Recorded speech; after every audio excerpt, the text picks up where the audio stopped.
में दबा दिए तो ये वहां से भाग खड़ा हुआ घर की ओर। इधर रात बीती, सवेरा हुआ, द्रौपदी मैया उठी। उसने सोचा कि लाओ अपने बच्चों को जगाए। अपने तंबू से निकल के अपने बच्चों के तंबुओं में आई।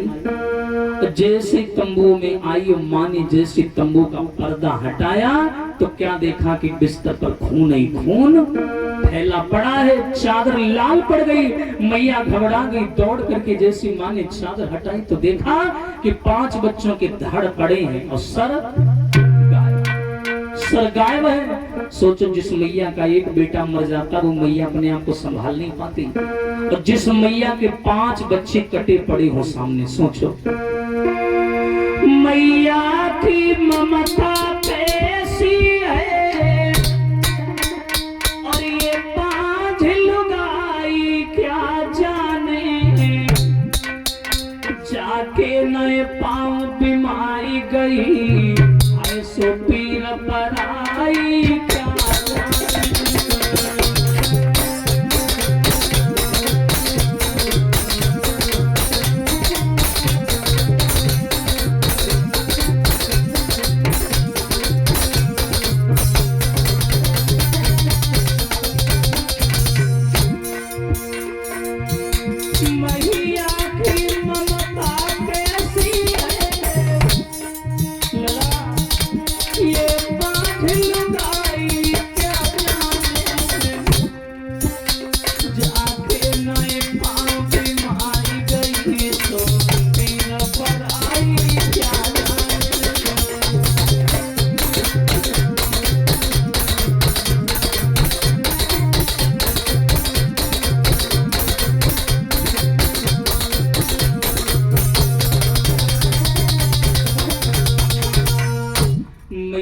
गला फाड़ फाड़ करके चिल्ला चिल्ला करके रोने लगी। जैसे एक गैया भूख प्यास से रमाती है, ऐसे रमा रमा करके चिल्लाने लगी। बोली, हाय विधाता, इतना बड़ा महाभारत हो गया, खून की नदियां बह गई, लेकिन मेरे 5 बच्चों ने किसी का क्या बिगाड़ा, इनको क्यों मार दिया गया? इनका तो अभी भी जन्म हुआ था, देहरी से बाहर निकल के नहीं गए बेचारे, इनका क्या दोष था, इनको क्यों मार दिया? रो रही है, चिल्ला रही है अपने 5 बच्चों की लाश पर। और तब तक भगवान कन्हैया पांडवों को लेके आ गए। सारा काम तो हो गया। अच्छा, कन्हैया की एक विशेषता है, चाहे वर मरे चाहे कन्या, इनके चेहरे से मुस्कुराहट गायब नहीं होती। कभी कृष्ण को आप देखना फोटो में, कैलेंडर में हमेशा आपको मुस्कुराते हुए हल्की चितवन से आपको मिलेंगे तो अच्छा, लेकिन हर जगह मुस्कुराना भी ठीक नहीं होता है। कहीं कोई मर गया हो, कमी हो गई हो, तो तुम हंसते हुए पहुंच जाओ तो अच्छा थोड़ी लगेगा। अब वहां बताओ 5 बच्चों की लाश पड़ी और कन्हैया हंसते हुए पहुंच गए। एक तो द्रौपदी पहले से गुस्सा बैठी और कन्हैया को हंसता हुआ देखा, वो और घसी आ गई। उसने आगे बढ़ के जवाब दिया, कन्हैया से लड़ गई, दांती किर्र किर्र के बोली कि सुनो, तुम्हें लाज नहीं आती? मेरे 5 बच्चे मरे पड़े हो, तुम यहाँ पर हंस रहे हो, मुस्कुरा रहे हो, हैं? इतना बड़ा महाभारत हो गया, ना जाने कितनी बहनों की मांग के सिंदूर उजड़ गए। जब युद्ध खत्म हुआ तो ना जाने कितनी औरतों ने अपनी चुड़िया फोड़ फोड़ करके अपने आप को मार डाला, खत्म कर दिया।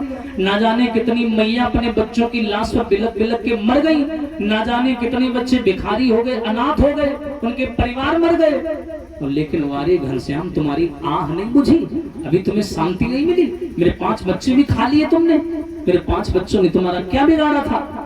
एकदम कन्हैया ने 5 बच्चों की ओर देखा तो कन्हैया का नाम है नटवर। नटवर का मतलब होता है नाटक करने वाला, लीला करने वाला। तो उनको तो लीला करने से मतलब है। कन्हैया का बोली, अरे ये कब हुआ, किसने किया, किसने मारा इनको? द्रौपदी बोली, अच्छा ये तुम हमसे पूछ रहे हो, और जबकि तुम खुद ही कहते हो कि हम पार ब्रह्म हैं, 3 लोग के मालिक हैं, हमसे कुछ छुपा नहीं है, और हमसे कह रहे हो कि होगा क्या? मैं तो कहती हूँ कन्हैया, मेरे 5 बच्चों को अगर किसी ने मरवाया है तो तुमने मरवाया, तुमने। कन्हैया को बीच में फांस दिया। कन्हैया का अलग यही होता है, किसी की मदद करने के लिए आगे आगे उले हो, बाद में तुम ही गलत ठहराए जाए हो। हाँ, तो आजकल भलाई करने का भी जमाना नहीं है, सबके भले बनो, बाद में बुरे तुम ही बन जाओगे। कन्हैया बोले, बताओ, हमने तो कदम कदम पे तुम्हारी मदद करी है और तुम हमें बुरा बता रहे? द्रौपदी बोली, मैं बुरा इसलिए बता रही हूँ कि तुम्हारे धर्म शास्त्रों में लिखा है। बोले, क्या लिखा है? अरे तेरी सत्ता के बिना हे प्रभु मंगल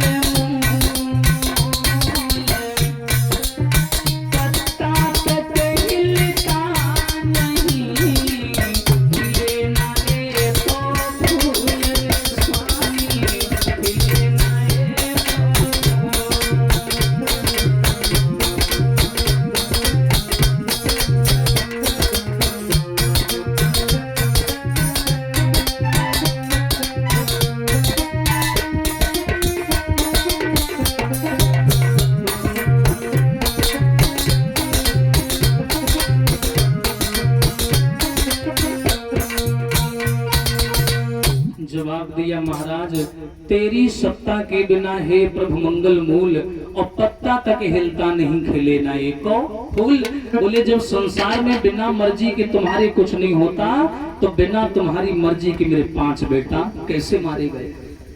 कोई जवाब है तुम्हारे पास में? मेरे 5 बेटा मार दिए गए। जब संसार में बिना तुम्हारी मर्जी के पत्ता भी नहीं हिलता घनश्याम तो मेरे 5 बेटा कैसे मारेगी? इसका जवाब दो। भगवान कन्हैया बोले द्रौपदी मैंने तुम्हारी कदम कदम पर मदद की है, लेकिन तुम लोगों के साथ गलत तभी हुआ है जब तुम लोग खुद ही अगुवाकार बने हो, तब तुम्हारे साथ गलत हुआ है। द्रौपदी बोली मेरी साड़ी खिंचाई गई। भगवान बोले मैंने मदद की, लेकिन जानते हो मैं सबसे आखिरी में क्यों आया? जिस समय जुआ खेला गया तब भी मैंने तुम्हारी मदद की। जुआ खेला गया तो उसने दुर्योधन ने कह दिया कि मेरी तरफ से पास से हमारे मामा शकुनी फेंकेगा। शकुनी चतुर था, चालान था। जब भाई कौरवों ने कहा कि हमारी ओर से पासा हमारा शकुनी मामा फेंकेगा तो पांडव ये भी तो कह सकते थे कि अगर तुम्हारी ओर से शकुनी फेंकेगा तो हमारी ओर से हमारा कन्हैया फेंकेगा। अगर हम फेंकते पासा तो इतनी बड़ी बात न होती और आज तुम हारे न होते, लेकिन किसी ने मुझे याद नहीं किया। तुम्हारा चीर हरण हुआ। तुमने सबसे पहले किसको याद किया? अपनी सास कुंती और गांधारी को याद किया। उसके बाद में तुमने किसको याद किया? काका, विदुर, द्रोणाचार्य, भीष्म पितामह, इनको सबको, धृतराष्ट्र, सबको तुमने याद किया। हमें याद किया? नहीं किया। उसके बाद में जब किसी ने मदद नहीं की तुम कर्ण के पास में गई। कर्ण तो वैसे भी तुम्हारे ऊपर जला बैठा था वैसे ही कि उसका तुमने जातिगत अपमान किया था, शूद्र कह के बुला दिया था तुमने, तो वो तो पहले चिढ़ा बैठा था। सबको याद करने के बाद में जब किसी ने तुम्हारी मदद नहीं की तब तो तुम्हें हमारी याद आई है। अगर तुम उस समय हमें याद कर लेती तो इतनी साड़ी तुम्हारी ना खींचती। लेकिन काम कब बिगड़ जाता है? जब काम को हम करने लगते हैं तब काम बिगड़ जाता है। लोग कहते हैं नहीं ये हम ही कर लेंगे। नहीं, ये भागवत करवा रहे हो, सीधे कह दो भगवान हम कथा करवा रहे हैं, अब ये कथा कैसे सफल होगी तुम जानो, तुम्हारे ऊपर डाल दी मैंने।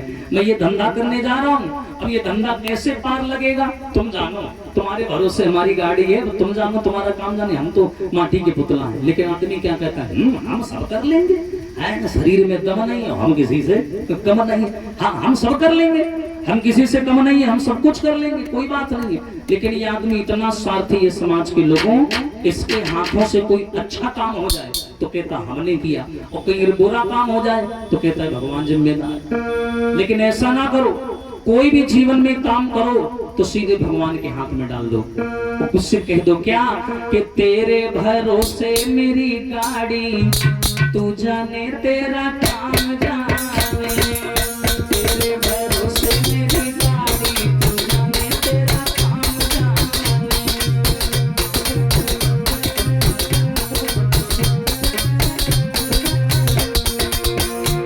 तू जाने तेरा काम जाने, तू जाने तेरा काम जाने। क्या ताली बजा करके बोले सभी लोग।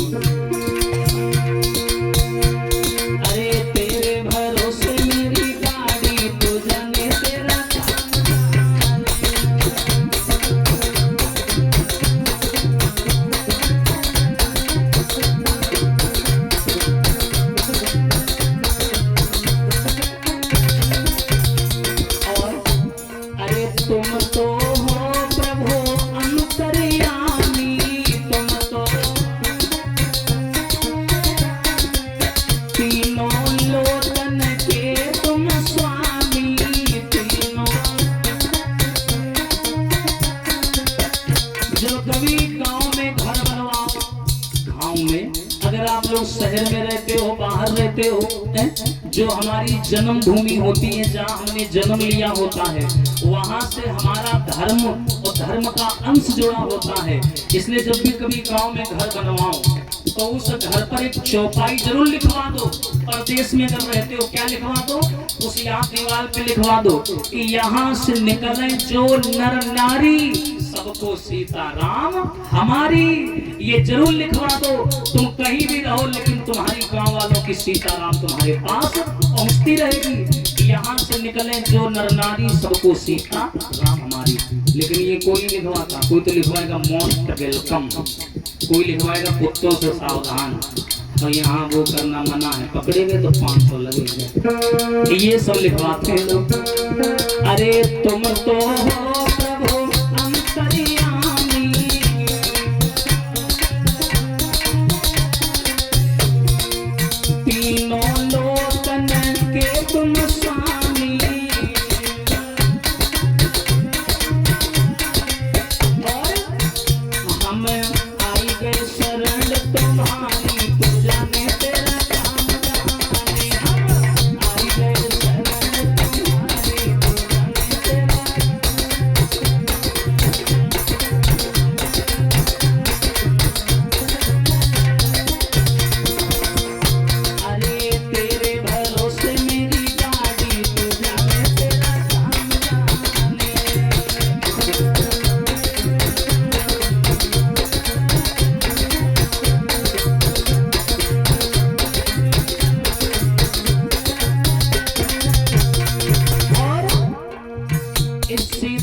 भगवान मैं तो तुम्हारा नाम लेकर के ये काम कर रहा हूँ, अब ये सफल कैसे होगा तुम जानो, तुम्हारा काम जाने। हाँ मैंने तो कर दिया, अब ये कैसे सफल होगा प्रभु आपके हाथ में है। और क्या कहना है भगवान से, अरे तुम हो भगतन के रखवाले,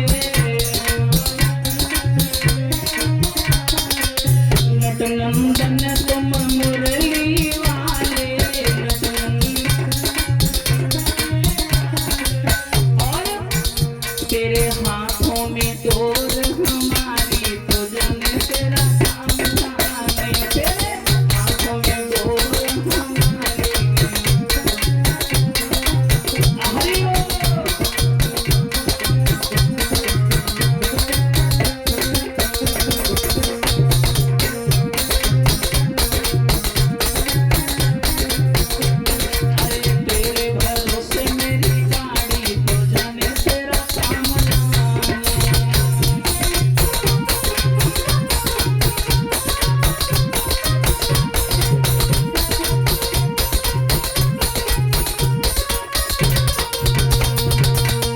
भगवान कन्हैया बोले परेशान ना हो, जिसने भी 5 बच्चों को मारा हम उसे जिंदा नहीं छोड़ेंगे। द्रौपदी बोली बस तुमसे मारपीट करवा लो और कुछ सीखा जिंदगी में तुमने, यही करवा लो, इसे मार दो उसे मार दो। लेकिन कन्हैया तू वाकई में बड़ा पत्थर दिल है। अरे तू होगा ही पत्थर दिल, सगी मैया का सगा नहीं हुआ, छोड़ आया बेचारी को रोता हुआ वृंदावन में, तेरे अंदर दया नहीं है। एक मैया यहाँ रो रही है, अब तू कह रहा है कि अश्वत्थामा को मार देंगे। अब कम से कम ये सोच तो उसे मार देगा, जब वो मर जाएगा तो उसकी मैया भी तो रोएगी, उस मैया का क्या दोष है। एक मैया यहाँ रो रही, एक मैया वहां रोएगी, तो एक और पाप करेगा। इसीलिए कहते हैं भैया एक कहावत बड़ी सुंदर है कि पत्थरों को खुश करने के लिए फूलों का कत्ल कर आए हम। बड़े ध्यान से सुनना, पत्थरों को खुश करने के लिए फूलों का कत्ल कर आए हम, गए थे एक पाप मिटाने, एक पाप और कर आए हम। हाँ भगवान ने कहा परेशानों से छोड़ेंगे नहीं। अर्जुन आगे बढ़े, बोले प्रभु ये बताओ। बोले क्या बताएं? बोले कि किसने मारा है, किसने किया है? भगवान बोले वो तुम्हारा सगा संबंधी है। बोले कौन है? तो जवाब दिया, बोले तुम्हारे जो गुरु है ना द्रोणाचार्य, उनका एक लड़का है अश्वत्थामा, उसी ने बच्चों को मारा।